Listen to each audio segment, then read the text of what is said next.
안녕하세요. 저는 얼마 전 돌싱이 되어 홀로 어린아이를 키우고 있는 40대 직장인 남성입니다. 돌싱의 싱글 데디라는 소개가 제 현실이면서도 제 입으로 그렇게 말을 하는 것이 참 내키지가 않네요. 아이를 위해서라도 기죽지 않고 씩씩하게 잘 살아가겠다 다짐했는데 아직은 그게 쉽지 않은 초보 아빠입니다. 가끔은 그런 생각을 합니다. 많은 것을 바라지 않고 무엇보다 평범하고 안정적인 삶을 바랬던 제가 무슨 죄를 지어 이런 일을 겪었는가 말이에요. 물론 그게 제 잘못이 아니라는 걸 알고 있으면서도 제 선택으로 이루어진 결혼과 이혼이라는 생각에 자책을 하지 않을 수가 없습니다.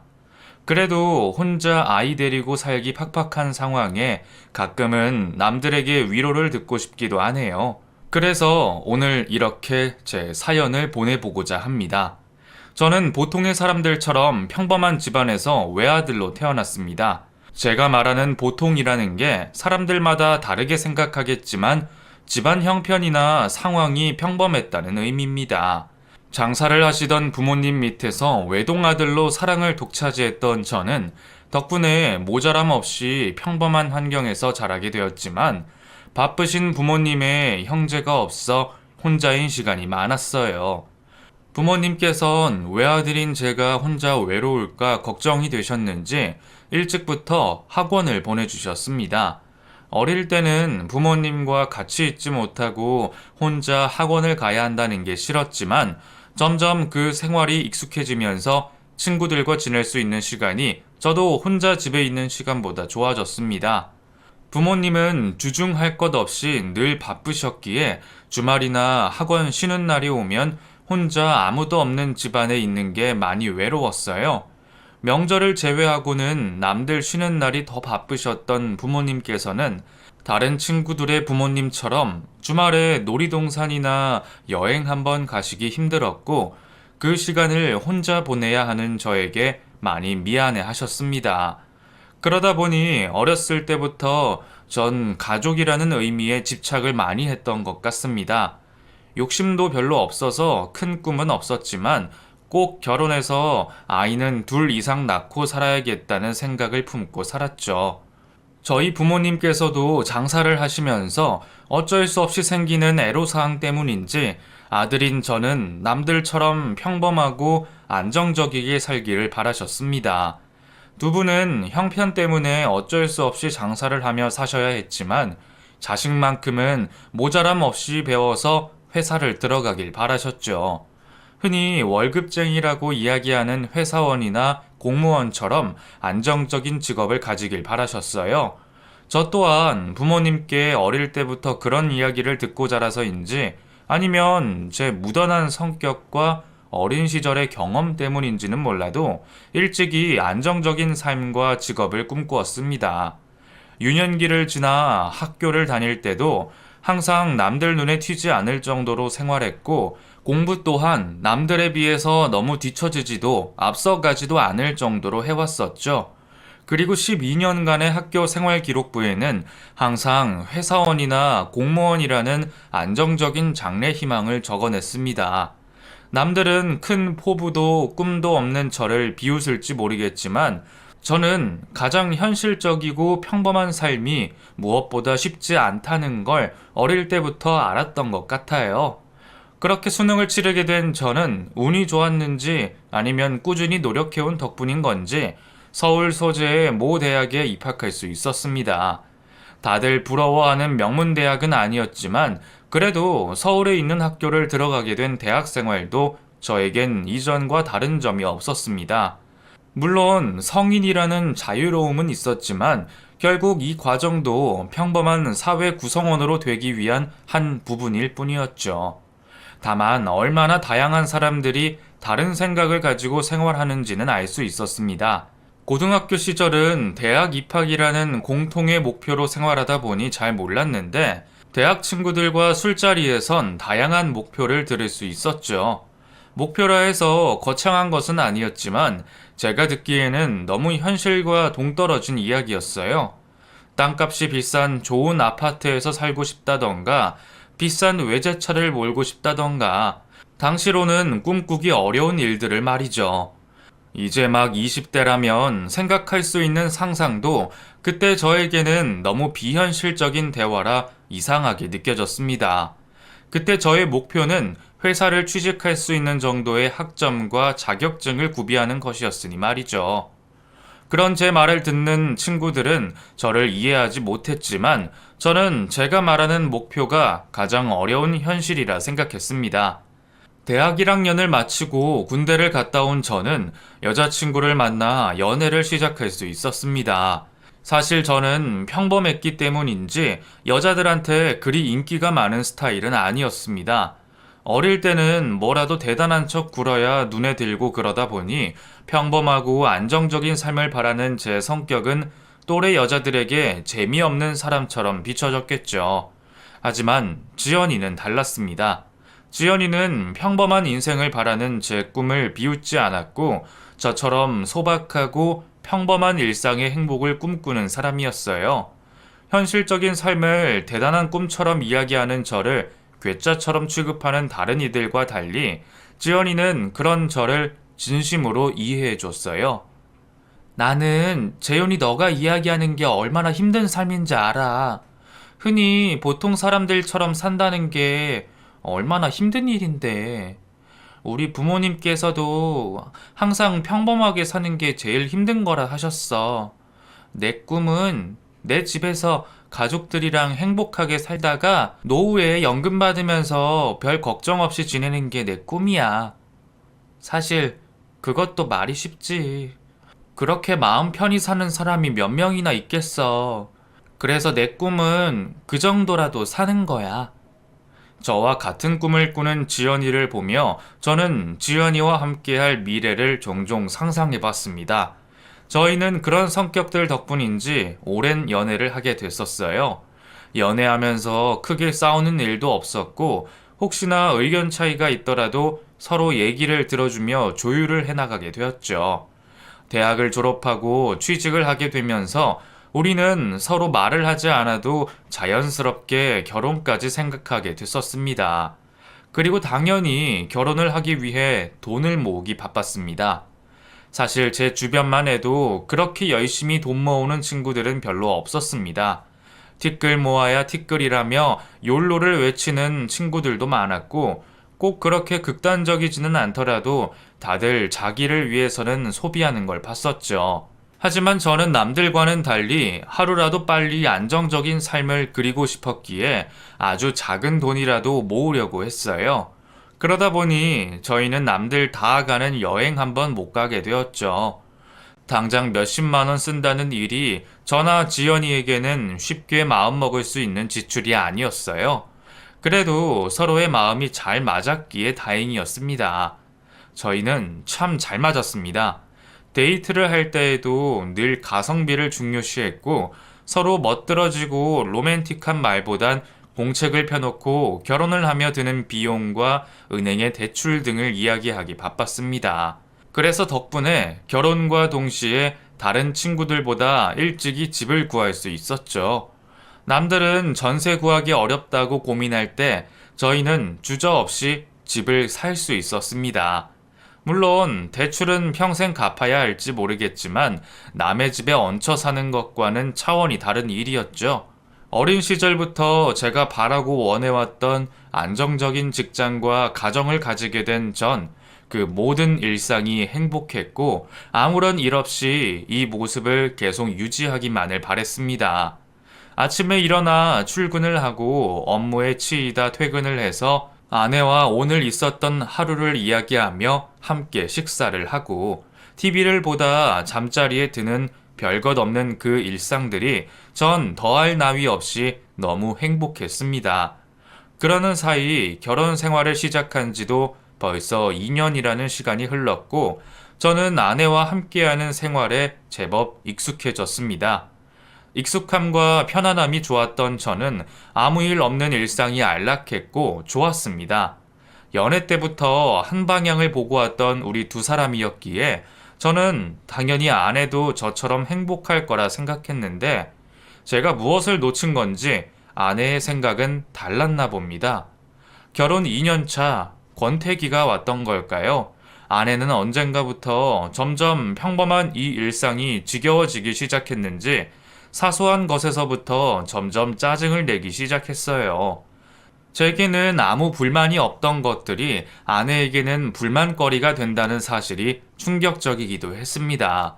남들은 이해하지 못하고 몰라줘도 내 아내만큼은 아닐 거라 생각했는데 언젠가부터 그 평화로운 일상을 실증내기 시작했어요. 결국 저는 아내의 기분을 전환시켜주려 노력을 하게 되었습니다. 매번 반복되는 일상이 지겹다는 아내를 위해서 처음으로 깜짝 이벤트도 해보고 큰 돈을 써가며 명품도 사주어 봤어요. 요즘 유행이라는 캠핑 장비를 빌려 캠핑장도 가보고 차박이라는 것도 해보면서 아내에게 일상의 재충전을 해주려고 노력했죠. 사실 지겹다 말하는 아내에게 미안하다라는 생각도 많이 들었습니다.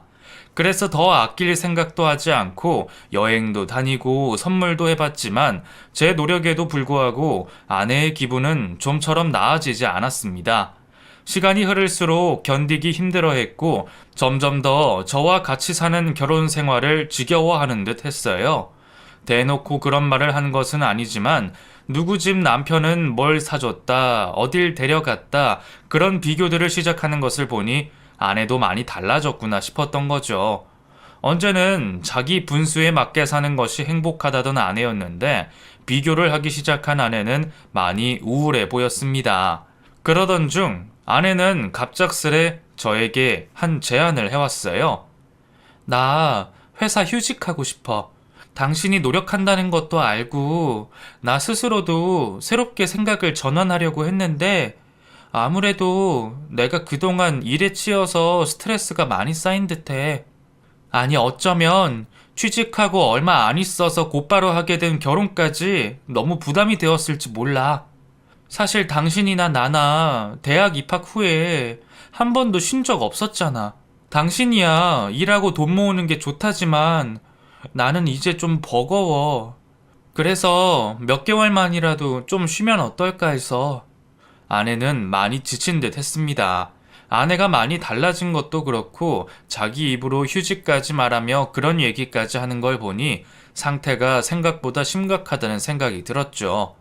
뭐 현대 사회에 다들 바쁘게 사는 건 매한가지겠지만 아내나 저나 그동안 쉴 틈 없이 달려온 것도 사실이니 말이에요. 그래서 아내가 걱정되는 마음에 휴직을 흔쾌히 동의하기는 하였지만 어쩔 수 없게도 고민되는 일이기는 했습니다. 매달 드는 대출 이자와 상환 금액에 생활비까지 하면 저 혼자 돈을 벌어오는 걸로는 벅찼으니 말이죠. 하지만 이전 아내의 모습을 보면서 이번 휴직을 새롭게 자신을 정리할 수 있는 기회로 삼길 바랬습니다.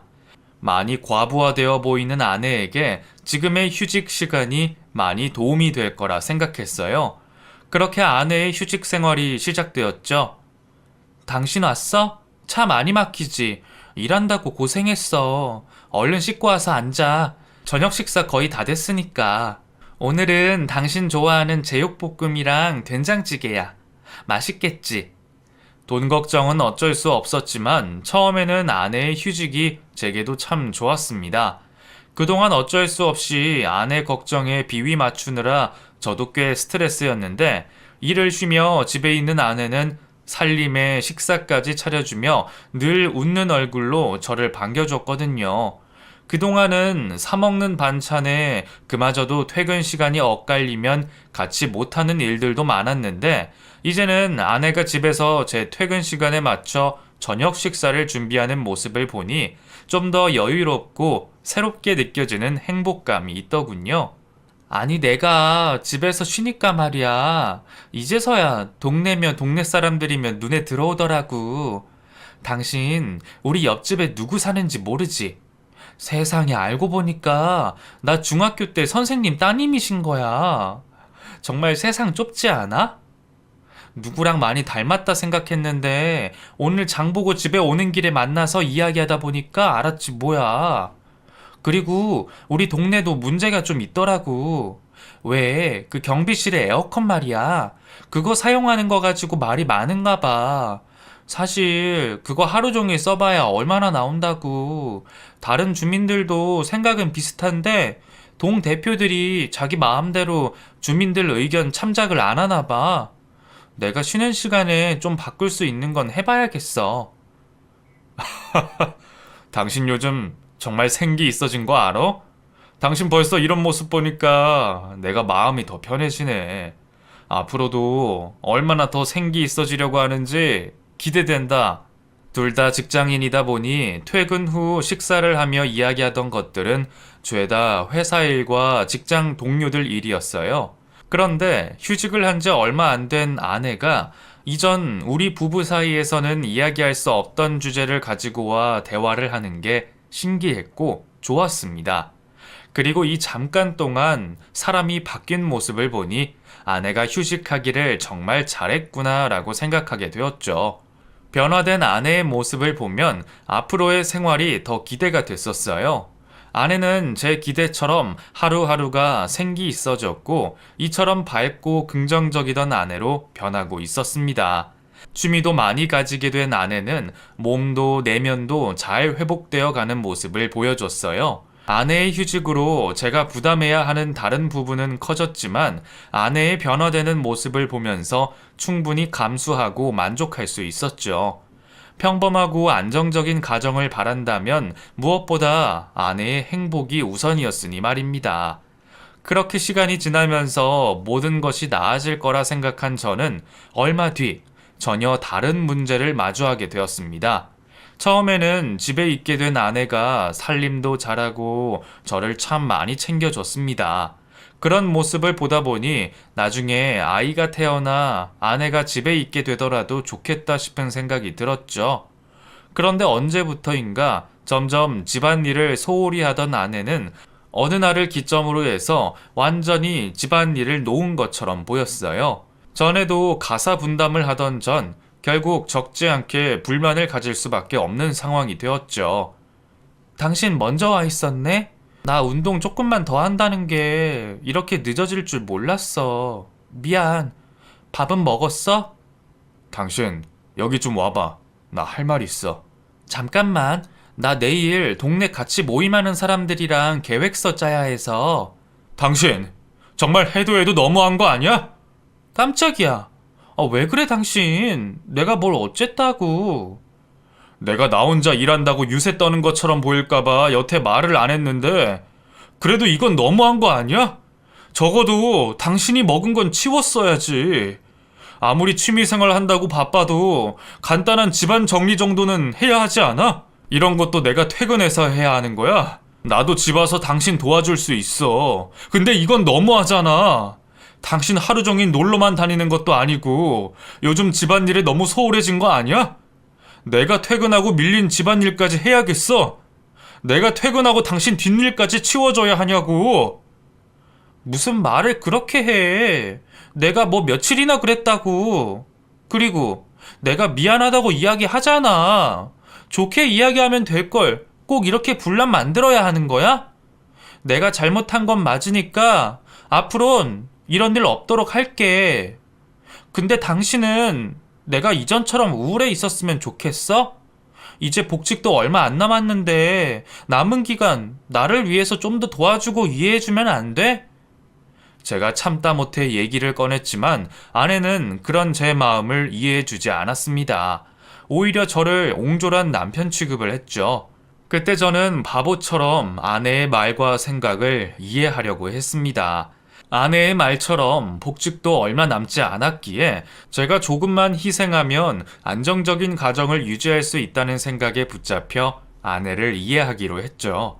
그런데 아내는 자신을 위하는 제 마음을 이용이라도 하는 것처럼 얼마 남지 않은 휴직 시간을 이용해 여행을 갔다 오겠다고 했습니다. 여보, 미안한데 나 등산 모임 사람들이랑 며칠 정도 등산 갔다 와도 될까? 뭐? 산을 타는데 며칠 정도까지가 필요해? 아니, 사람들이 나 이제 곧 복직한다고 복직하기 전에 한라산 시작으로 해서 위로 쭉 한번 등반하자고 해서. 꼭 그렇게까지 갔다 와야 하는 거야? 얼마 안 남은 시간 나랑도 좀 보내야지. 당신 그래도 너무한 거 아닌가 싶은데. 우리는 앞으로 계속 같이 할 거잖아. 내가 회사 다시 나가기 전에 거창한 건 아니지만 나 스스로 뭔가를 해냈었다라고 느끼고 싶어. 사실 휴직하면서 운동도 해서 몸도 좋아지고 정신적으로도 안정됐지만 아직 뚜렷하게 내가 어떤 목표를 해낸 게 없어서 그런지 자신감이 많이 부족한 것 같거든. 이번 등반 종주가 나한테 앞으로 있을 회사 생활이랑 결혼 생활에도 많이 도움 될 것 같아. 여보, 부탁이야. 솔직히 제가 모임의 뒷전으로 밀린 것 같아 섭섭하기도 했지만 결국 아내의 등산 종주를 수락할 수밖에 없었어요. 그렇다고 보내지 못할 이유도 없었으니 말입니다. 휴직하기 이전부터 등산에 취미가 있던 아내를 따라 종종 따라다녔던 전, 휴직 이후에도 주말을 맞아 등산 모임에 합류해서 같이 다녀본 적도 있었기에 여자들로 이루어진 등산 모임에 다른 걱정은 없었습니다. 다만 여자들끼리 다니다 위급한 상황이라도 생기면 어떡하나 걱정이 될 뿐이었죠. 등반 종주를 떠난 아내는 걱정하는 저를 위해 매일 연락을 해주었고, 그때마다 즐거운 목소리로 오늘 등반한 산과 있었던 이야기를 해주며 저를 안정시켜줬습니다. 일주일 정도의 등산 종주를 다녀온 아내는 확실히 자신감에 찬 모습을 보여줬고, 전 그것만으로도 만족을 하였죠. 그렇게 아내는 다시 복직을 하게 되었고, 이전과 달리 회사와 결혼 생활 모두 잘 적응하는 모습을 보여줬어요. 물론 휴직을 하면서 가지게 된 취미 생활을 복직 후에도 이어가게 되면서 우리 부부가 같이 하는 시간은 줄어들게 되었지만요. 그러던 중 저와 아내 사이에 소중한 아이가 생겼습니다. 제가 어릴 때부터 외롭게 자라서 그런지 저는 아이를 빨리 가지고 싶었어요. 물론 자녀 계획은 저 혼자 할 수 없기에 제 생각보다는 늦게 가지게 되었지만 밝아진 아내와 우리 사이 생긴 아이로 인해 저는 모든 것이 제자리를 찾아가는 듯 했고 제가 바라던 가정을 이루게 된 것 같아 행복하기만 했습니다. 아이가 태어난 후로는 매 순간이 감사하게 느껴졌어요. 아이가 하루가 다르게 커가는 모습을 지켜보며 저는 더 이상 바랄 게 없었습니다. 제 바램과 같이 자식을 돌보며 아주 평범하게 늙어가는 게 행복했어요. 외동이어서 아쉬운 마음에 둘째를 낳고 싶은 욕심이 있었지만 힘들다 말하는 아내를 위해 제 욕심을 접어뒀습니다. 아이가 점점 자라면서 아내도 욕심이 많아지는 듯 했습니다. 다른 젊은 엄마들처럼 아이에게 좀 더 나은 환경을 바라던 아내는 아이가 커가기 좋고 커뮤니티가 발달된 신도시 쪽으로 이사를 가길 원했고 저도 가족을 위해 아내의 뜻을 따르기로 했죠. 물론 제가 출퇴근하는 시간은 좀 더 길어졌지만 좀 더 넓은 집과 아이가 자라기엔 좋은 환경이 제 개인의 불편보다 중요했기에 저는 아무런 고민 없이 이사를 선택했습니다. 이사를 하며 우리 세 식구는 다시 새로운 보금자리에 익숙해져 갔고 그렇게 평생 지속될 줄 알았던 이 안정적인 삶이 어느 날 송두리째 바뀌어 버렸습니다. 그날은 무슨 일인지 흔치 않게 회사 일이 일찍 끝나게 되었습니다. 원래 저라면 다음 날의 원활한 업무를 위해 거래처라도 방문했겠지만 그날은 가족들과 보내고 싶은 마음에 어린이집에 있을 아이와 같이 하원하여 아내와 다 같이 오랜만에 이른 외식을 하고 싶었어요. 출근할 때면 항상 저의 다리를 붙잡고 저와 떨어지기 싫어 씨름을 하는 아이에게 특별한 선물을 해주고 싶었거든요. 남들은 한참 회사에 있을 시간이라 그런지 한산한 도로 사정 덕분에 저는 제 예상보다 일찍 유치원에 도착하게 되었습니다. 아직 하원 시간은 아니지만 아이의 생활도 지켜볼 겸 아이와 아내를 깜짝 놀래켜주고 싶었기에 연락 없이 어린이집으로 아이를 보러 갔죠. 안녕하세요, 선생님. 저 효은이 아빠예요. 기억하시죠? 오늘은 제가 효은이 데리러 왔는데요. 아, 안녕하세요, 효은이 아버님. 어머, 그런데 집에 연락이 안 되셨나요? 네? 무슨 연락 말씀이세요? 오늘 효은이 삼촌이 집에 데려갔어요. 그 어머님이 확인도 해주셨는데. 외아들인 저에게는 효은이에게 삼촌이 될 만한 형제도 먼 친척도 없었습니다.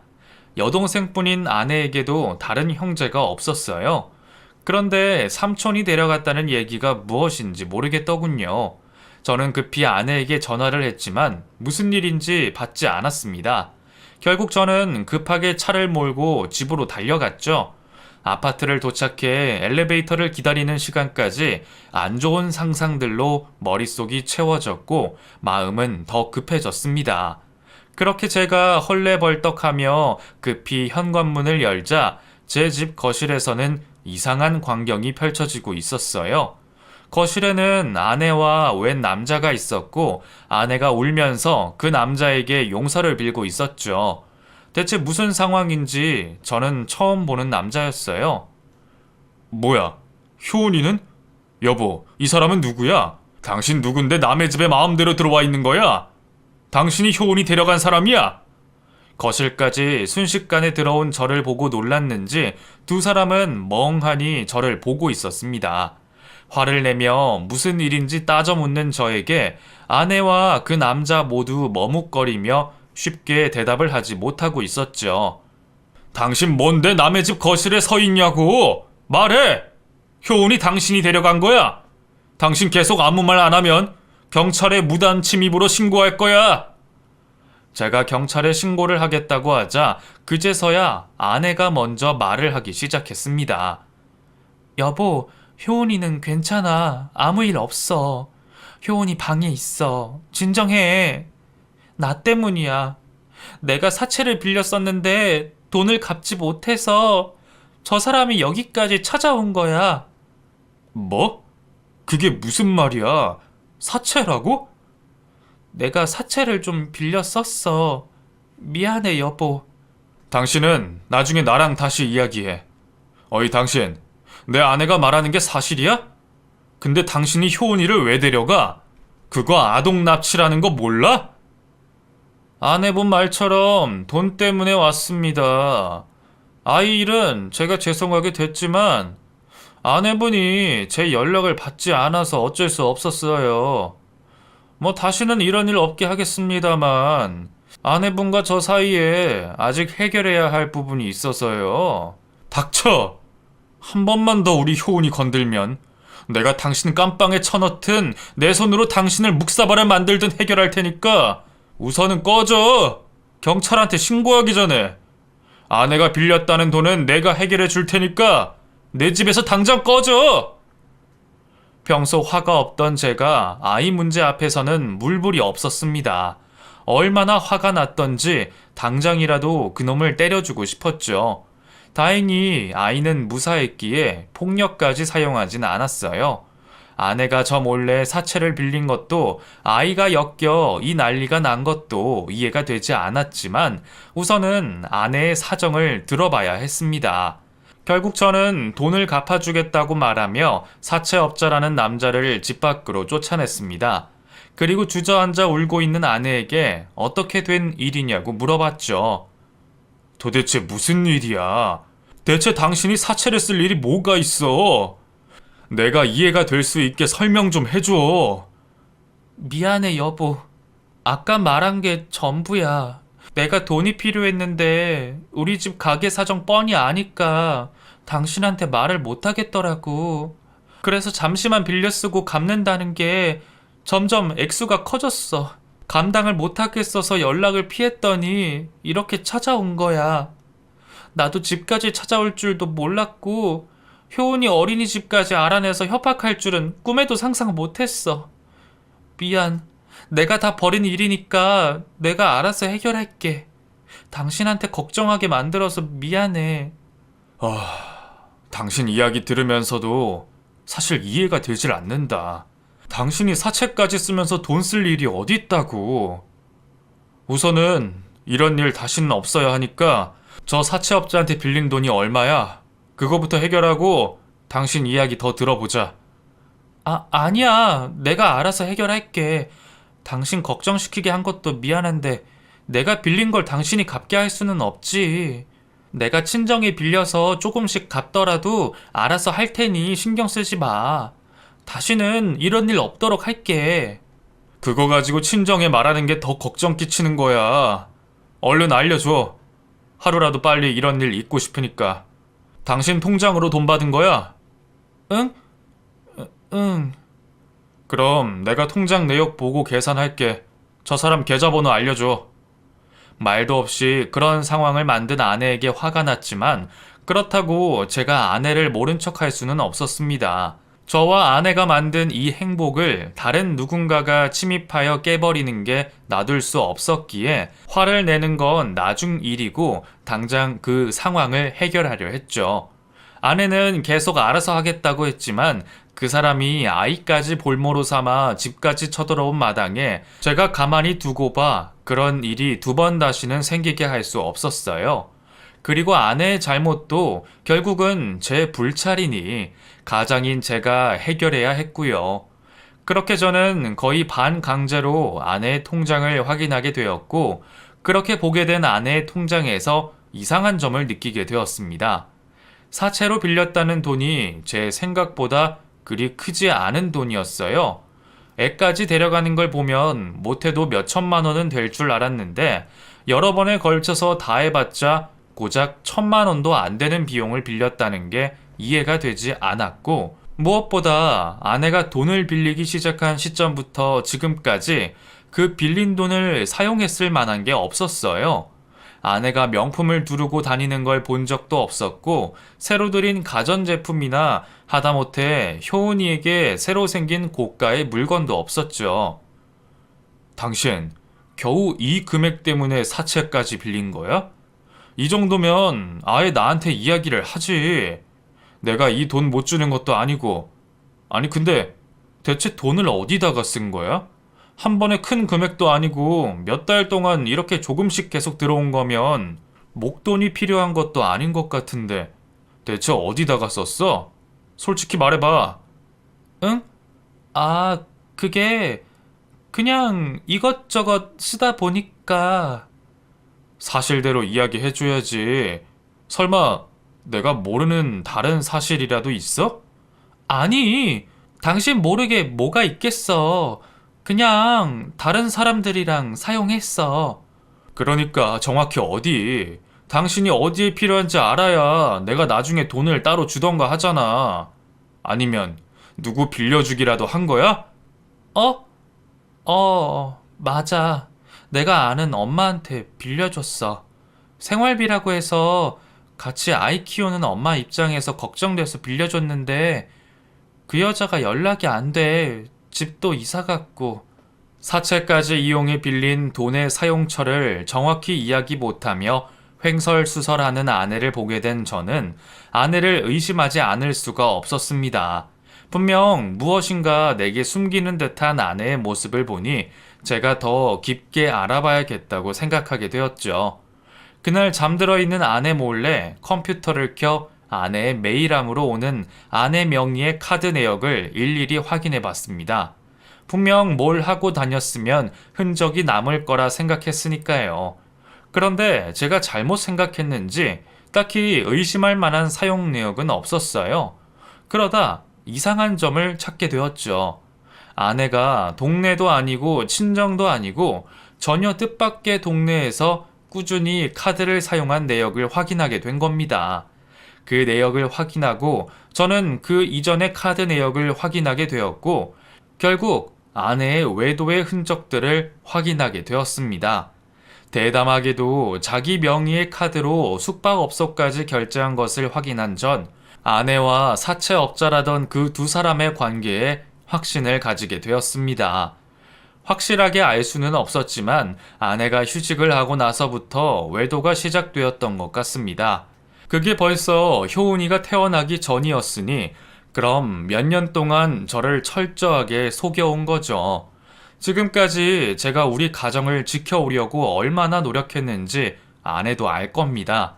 저는 아내와 아이가 제 세상의 전부였어요. 그래서 남들 다 하는 취미 생활 하나 없이 제 용돈까지 가족들에게 써왔고, 어쩌면 보통의 남편과 아빠들보다 훨씬 더 가정을 위해서 노력하려고 했습니다. 저 스스로도 제가 희생하는 부분을 알고 있었지만, 덕분에 가족을 위할 수 있다는 생각에 행복하기도 했습니다. 그런데 외도라뇨? 다른 사람도 아닌 가장 믿어왔던 제 아내 때문에 제 노력이 물거품이 되었던 겁니다.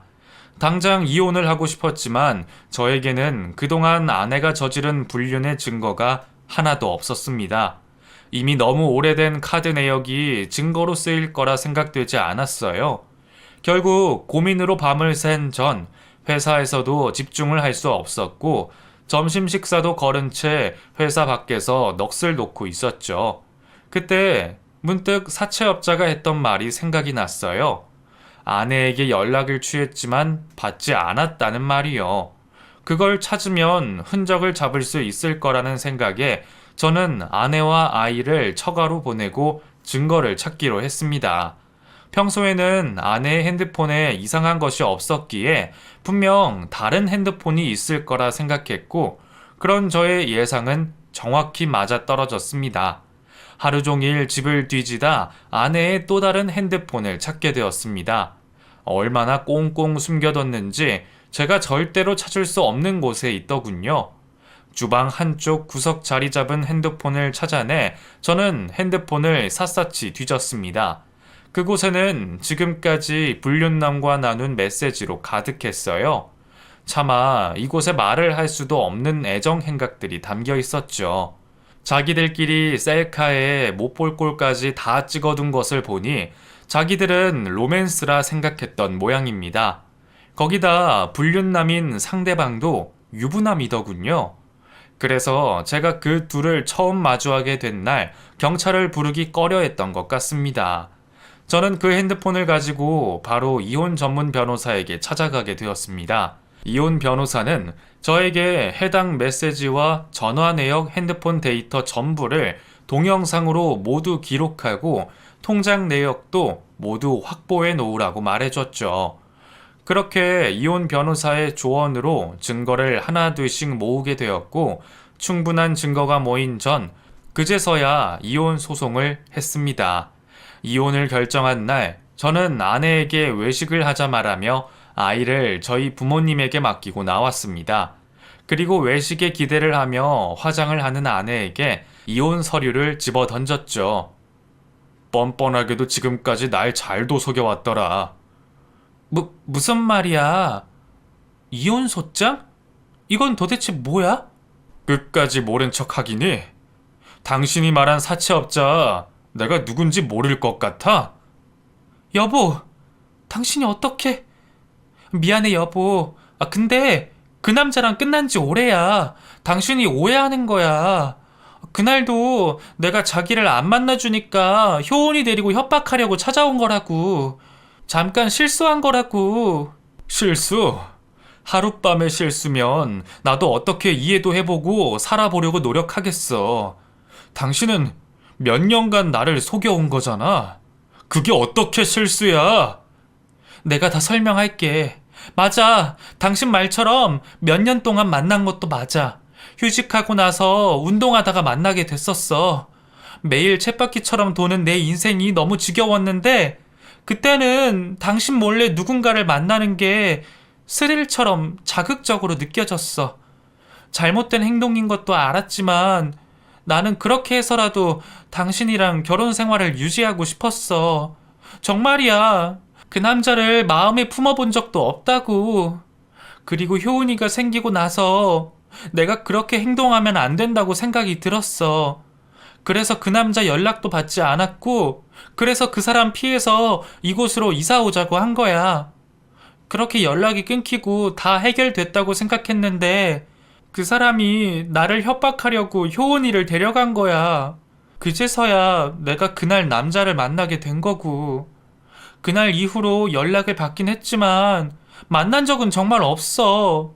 그때도 그렇고 지금도 내 마음속에는 당신밖에 없어. 정말이야. 날 믿어줘 여보. 너는 지금 그게 말이 된다고 생각해? 나랑 결혼 생활을 유지하려고 바람을 폈다고? 세상 사람들한테 물어봐. 누가 결혼을 유지하려고 바람을 피고 다니나? 마음을 안 주면 그걸로 끝인 거니? 핸드폰이라도 없애고 거짓말을 하지 그랬어. 결국 당신은 아직도 그 사람한테 미련이 있는 거야.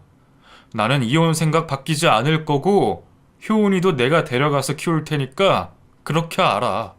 아내는 휴직을 하고 운동하는 곳에서 그 남자를 만나게 되었고, 매번 저에겐 모임이나 취미를 한다고 핑계를 둘러대고 남자를 만나왔습니다.